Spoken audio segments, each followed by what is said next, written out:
Now I am going to dictate a journal passage based on Sir Kailash Chandra's shorthand transcription number 273 at the rate of 80 words per minute. Let's start. Mr. Deputy Chairman, sir, I wish to speak a few words on this bill.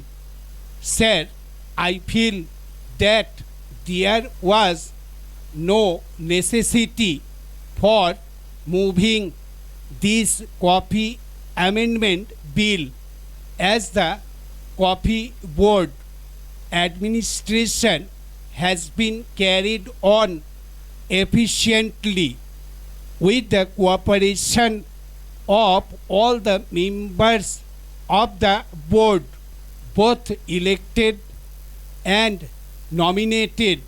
I do not know what the government are aiming at by moving this amending bill. Government have not pointed out in what way the elected representatives of growers worked against the interest of the government, of the board or the planters.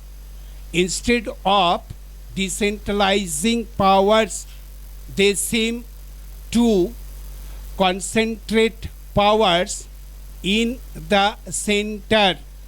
I think, sir, this is a bad policy. The government should decentralize powers and distribute the same among the people. Para. Sir, I know that the nominations representing several interests such as labor, consumers, trade, etc.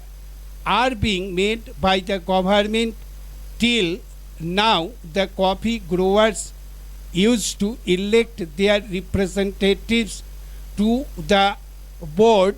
They had the right of franchise and used to elect representatives in whom they had confidence, but this bill contemplates to deprive the planting community even of their elementary right of electing their representatives.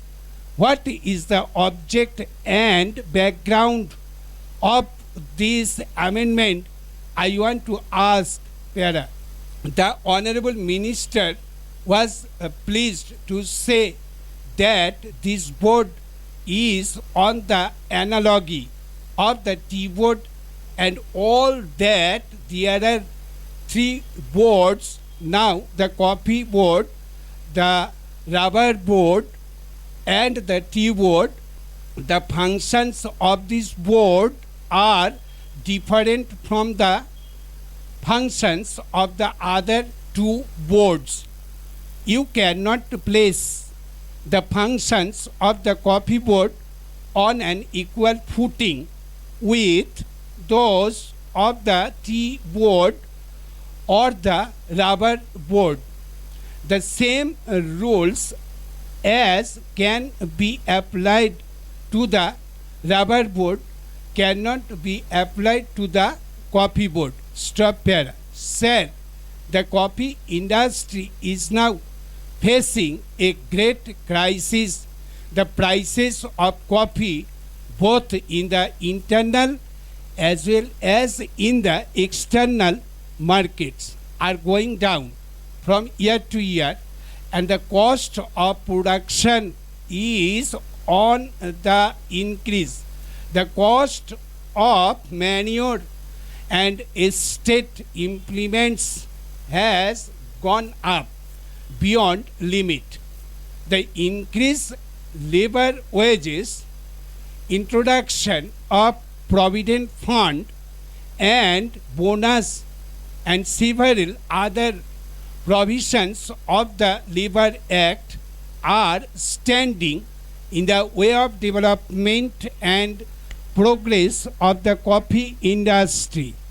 Sir, our coffee production is not much and we are not able to cope with the foreign competition. Stop. Thank you.